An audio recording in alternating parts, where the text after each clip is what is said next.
அதிமுக பொதுக்குழு டிசம்பர் மாதம் 10ஆம் தேதி கூட உள்ள நிலையில கட்சியிலிருந்து நீக்கப்பட்டவர்கள் மற்றும் பிரிந்து சென்றவர்களை மீண்டும் சேர்ப்பது தொடர்பாக இந்த கூட்டத்தில் முடிவு எடுக்கப்படுமா என்ற எதிர்பார்ப்பு எழுந்திருக்கு.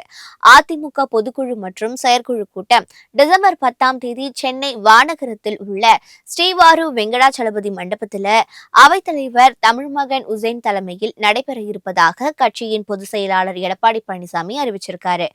சட்டசபை தேர்தலுக்கு 4 மாதங்களே உள்ள நிலையில் அதிமுக பொதுக்குழு செயற்குழு கூடுவது அரசியல் முக்கியத்துவம் வாய்ந்ததாக கருதப்படுது. அதிமுக தலைமையில் மெகா கூட்டணி அமைப்பது, கட்சியில இருந்து பிரிந்தவர்களை இணைப்பது தொடர்பாக பொதுக்குழு கூட்டத்தில் ஆலோசிக்கப்படுமா என்ற எதிர்பார்ப்பு அதிமுகவினரிடம் மட்டுமின்றி என்டிஏ கூட்டணி கட்சிகள் மத்தியிலும் எழுந்திருக்கு.